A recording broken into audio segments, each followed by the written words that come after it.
화요일 새벽에 나오신 성도님들을 예수님의 이름으로 환영하고 축복합니다. 오늘 하나님 말씀은 고린도전서 8장 1절부터 6절 말씀으로서 고린도전서 8장에 나온 영적 원칙 두 번째 시간을 전하도록 하겠습니다.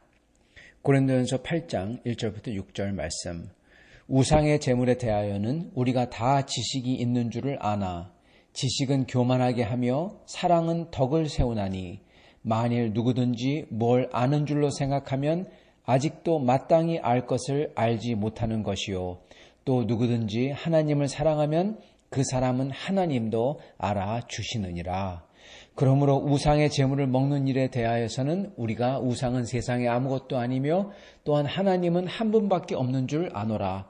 비록 하늘이나 땅이나 신으로 불리는 자가 있어 많은 신과 많은 주가 있으나 그러나 우리에게는 한 하나님 곧 아버지가 계시니 만물이 그에게서 났고 우리도 그렇게 위하여 있고 또한 한 주 예수 그리스도께서 계시니 만물이 그로 말미암아 있고 우리도 그로 말미암아 있느니라. 아멘. 네, 오늘 말씀은 세 가지를 저희가 살펴볼 텐데요. 영적 원칙 세 가지. 첫 번째는 우주적인 실체와 영적 실체입니다. 첫 번째는 우주적인 질서와 영적 실체. 두 번째는 그걸 아는 사람이 지녀야 하는 태도. 그리고 세 번째는 그렇게 온전한 태도를 가진 사람을 하나님이 아시는 것. 우리가 하나님을 아는 것도 중요하지만 하나님은 우리를 아시는 것. 이 세 개에 대해서 전하고자 합니다. 먼저 우주적인 질서와 영적 실체에 대해서 말씀드리겠습니다. 그건 다름 아니라 하나님, 우주에 하나님은 과연 누구시고 그리고 우주에 혹시 하나님 외에도 다른 신들이나 다른 것들이 있느냐, 그렇다면 질서가 어떻게 되느냐, 이거에 대한 것입니다. 여러분, 우주적인 질서와 영적 실체는 오늘 아주 중요한 내용인데 그걸 오늘 말씀에서 아주 분명하게 말씀해 주십니다. 이거는 구약에 있는 내용들을 한마디로 뭉뚱그려서 말씀하신 것과 마찬가지예요.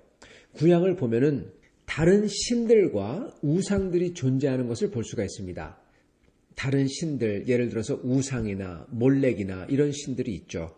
보통 그런 신들은 이렇게 형상을 만들어 놓고 이렇게 돌이나 그런 것을 만들어 놓고 절하기 때문에, 섬기기 때문에 또한 그게 그런 신들을 우상이라고 부르기도 합니다. 그러나 우상이란 정확한 뜻은 하나님의 형상을, 이스라엘에게 우상은 하나님의 형상을 이 다른 것으로 만드는 거죠. 예를 들어서 금송아지로 만드는 것. 모세 때 그 이스라엘 사람들이 했던 거죠.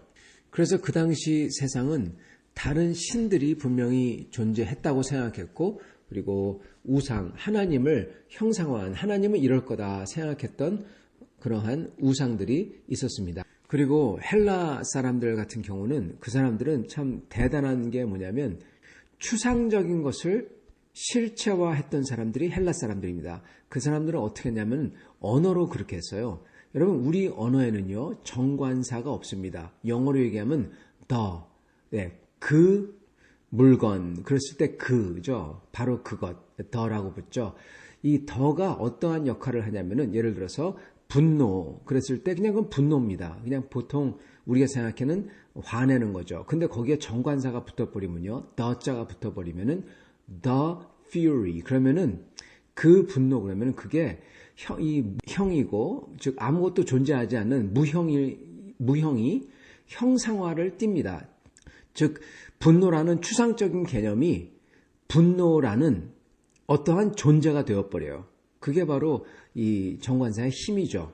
그래서 그러한 abstract한 추상적인 개념을 실제화합니다. 그럼으로써 이들은 그런 것들을 신격화했어요. 즉 분노의 신, 분노 자체가 신이에요. 또는 운, 또는 재수 좋은 거, 그거 자체를 신으로 만들어버립니다. 그래서 그 당시 세상은 그러한 헬라인들 때문에 수많은 신들이 존재했습니다. 무슨 바다의 신 그런 것뿐만 아니라 별별 신들이 다 존재했어요.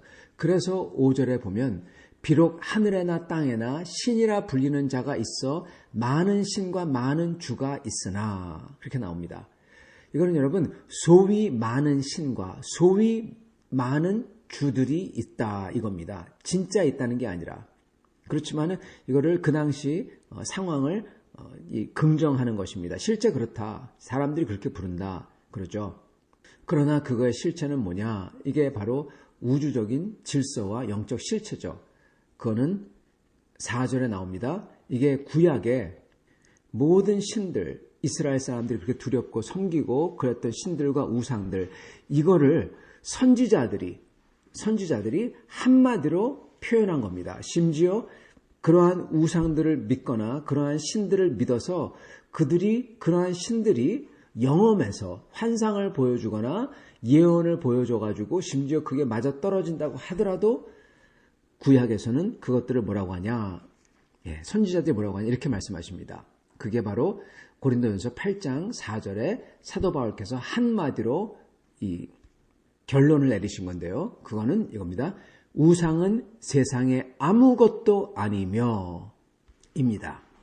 즉 아무것도 아니다. 즉 존재하지 않는답니다. 아무것도 없다는 겁니다. 아무것.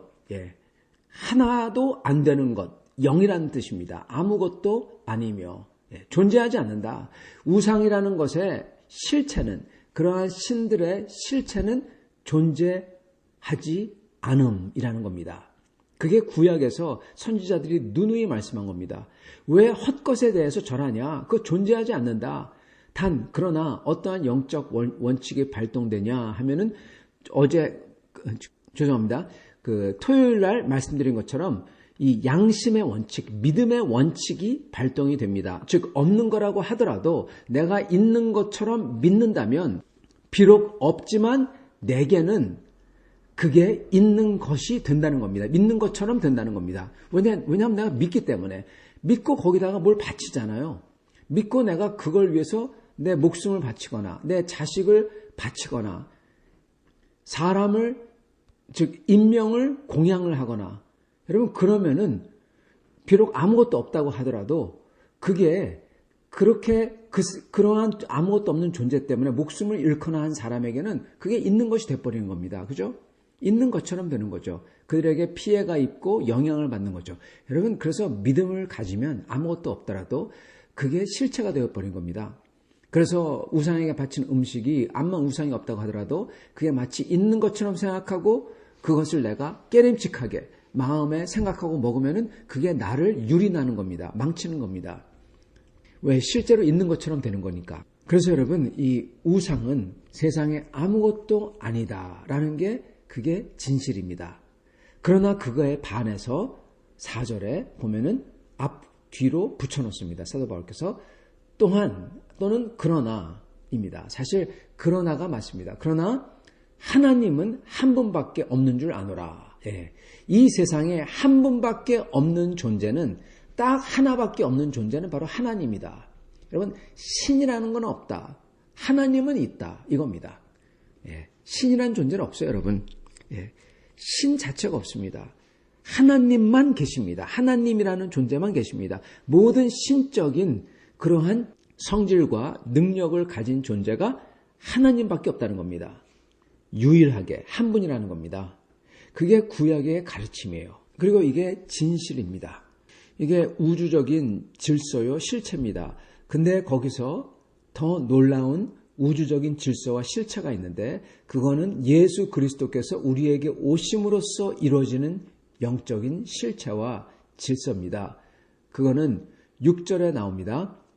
우리에게는 하나님, 곧 아버지가 계시니 만물이 그에게서 났고 우리도 그를 위하여 있고 또한 한 주님 예수 그리스도께서 계시니 만물이 그로 말미암아 있고 우리도 그로 말미암아 있느니라.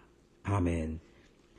이 말씀은 단순히 하나님 한 분만 존재하는 것뿐만 아니라 그 하나님과 그리고 우리가 있잖아요. 그 관계가 어떻게 되느냐, 이 관계를 분명하게 설정해 주십니다. 즉 우주적인 질서죠. 그거는 하나님은 우리의 아버지가 되신다. 우리의 창조주가 되시고 뿐만 아니라 예수 그리스도 안에서, 우리가 예수 그리스도 안에 있을 때 하나님의 유일한 아들이시며 하나님 자신이 되는 그 예수 그리스도에 속한 자들, 그리고 그 안에 있고 그분의 영이, 예수님의 영이 우리 안에 우리 영혼 속에 있는 사람들이 됐을 때 우리는 하나님께서는 단순히 우리의 창조주기 때문에 우리의 아버지가 되는 것뿐만 아니라 예수 그리스도께서 하나님의 아들이기 때문에 우리도 예수 그리스도 안에 있어서 예수 그리스도와 같은 아들들이 되기 때문에 우리의 아버지가 된다는 겁니다. 이거는 여러분 한 단계가 아니라 격이 다른 아들이 되는 것입니다. 우리는 단순히 피조물로서 하나님과의 관계뿐만 아니라 우리를 사랑해서 구원하시는 그러한 구원자 하나님과의 관계로서 우리는 존재하고 있다는 겁니다.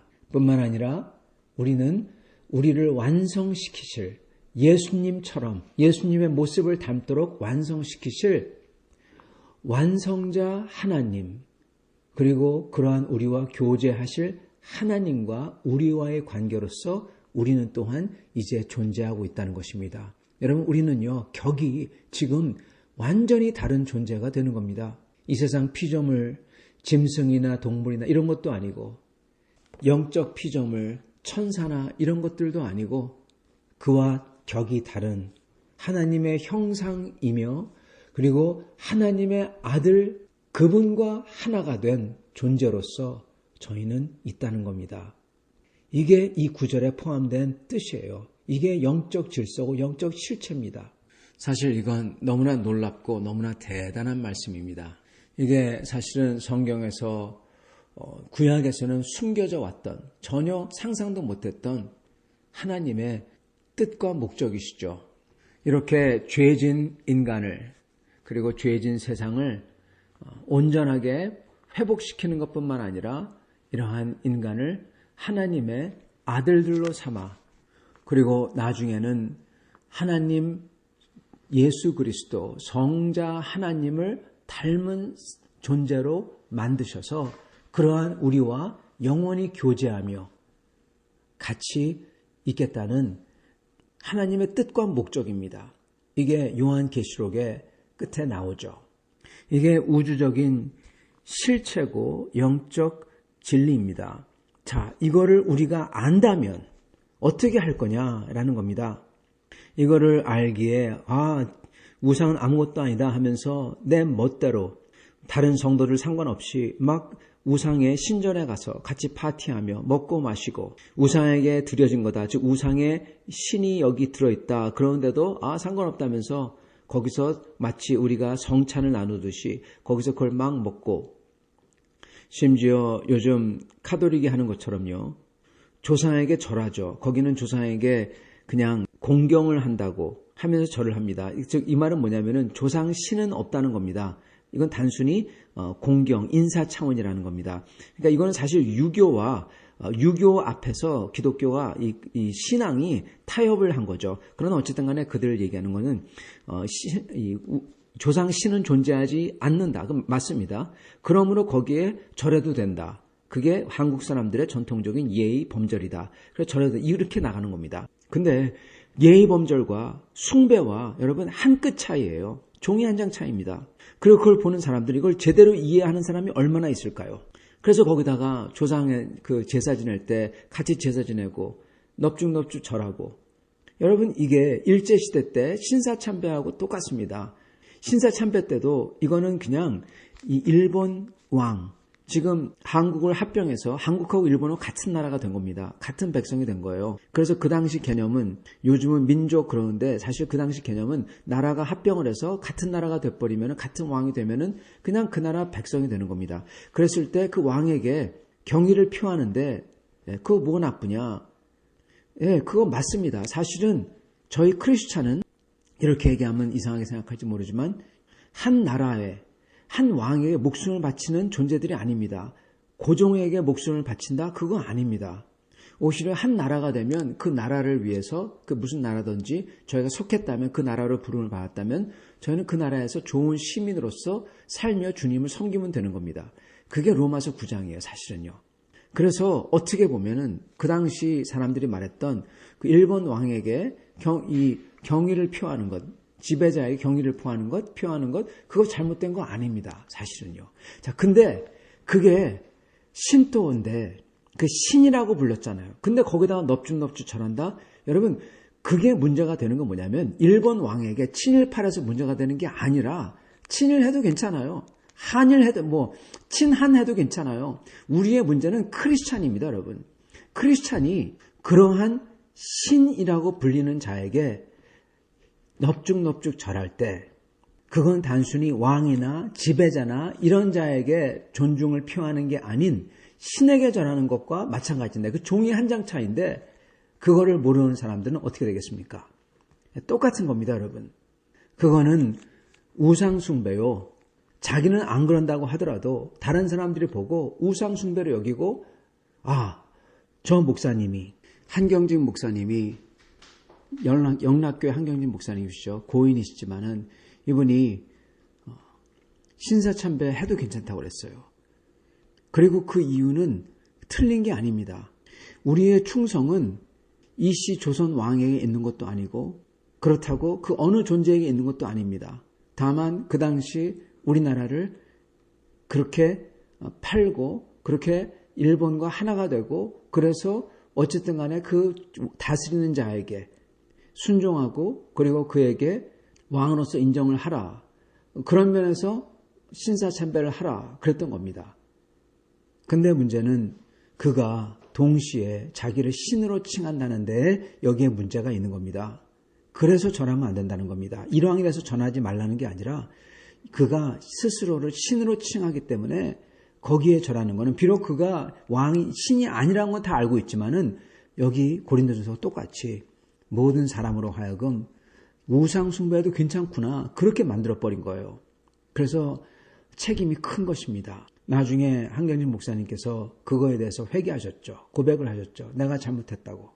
그러나 여러분 그것 때문에 얼마나 많은 분들이 그 한경진 목사뿐만이 아니지만은 그렇게 우상 숭배 그 신도에 절하는 것 때문에 그걸 허락하고 괜찮다고 했던 사람들 때문에 얼마나 많은 사람들이 그 양심이 거슬러졌고 얼마나 많은 사람들이 그 순간 우상 숭배를 했겠습니까?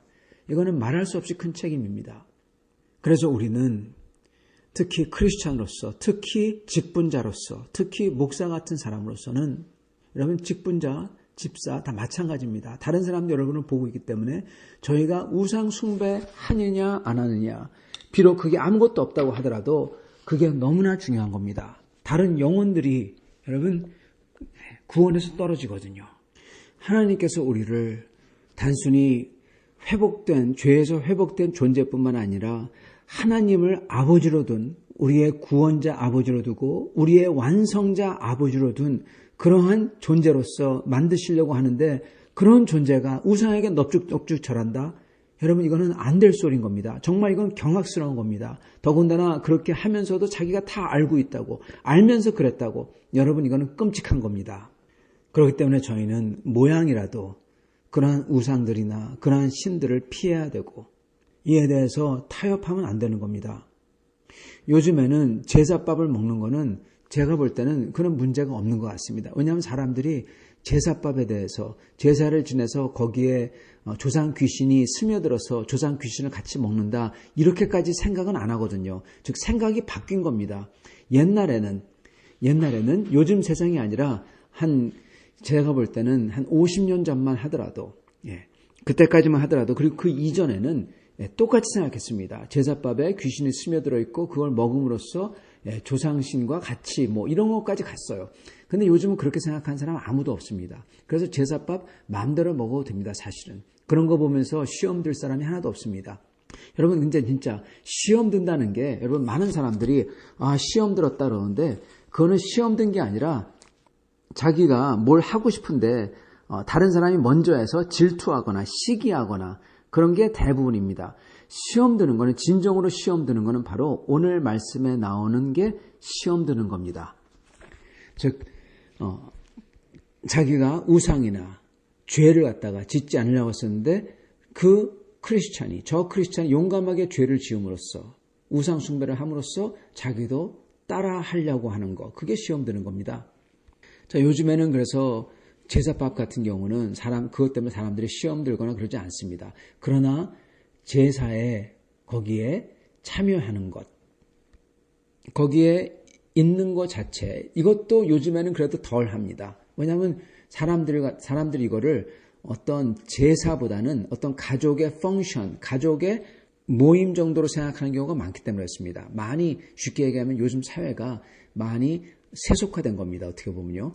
자, 그런데 절하는 것만큼만은 이건 다릅니다. 그거는 우리가 하나님 말씀이 허락질 않아요. 절하지 말라. 절하지 말라. 구체적으로 말씀하셨어요. 절하지 말라. 그리고 이걸 했을 때 사람들은 시험 드는 겁니다. 성도 여러분, 우리는 정말로 주님께서 뜻하신 그 몇 단계를 넘어 격이 다른 존재로 만들고자 하는 게 우리입니다. 진실을 안다면 그 진실을 알기 때문에 마음껏 이렇게 절하고 다니고 넙죽넙죽 절하고 다니고 그러는 것보다 여러분 하나님이 보신다고 생각해 보세요. 그러는 사람을 보면 하나님이 경악하지 않겠습니까? 그런 사람이 천국에 들어온다. 그래서 자기가 하나님의 아들 행세한다. 여러분 그거는 있을 수가 없는 겁니다.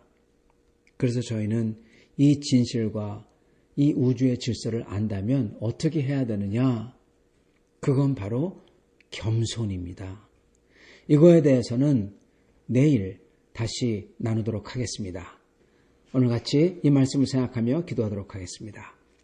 아버지 하나님, 감사와 찬양을 드립니다. 하나님께서 우리 같은 미천한 존재를, 죄에 묶여있고 죄에 물들어 있는 존재를 깨끗하게 씻어주시고 완전하게 정결케 해주시고 그리고 완전히 죽고 새로 태어나게 하셔서 하나님의 아들처럼 만드시고 이것을 완성하시겠다고 하시니 감사합니다. 하나님, 이것을 안다면 이 우주적인 진리와 그리고 질서를 안다면 오직 하나님만을 섬기며 경배하며 세상과 타협치 아니하며 주님을 따르는 사람들이 되게 해 주시옵소서. 그리고 이것을 안다면 참으로 다른 성도들 앞에서 겸손하게 참으로 고개를 굽히며 주님을 따를 수 있는 성도를 되게 하사 다른 성도들에게 본이 되며 모범이 되며 하나님께 영광을 돌리는 그러한 성도의 삶이 될 수 있도록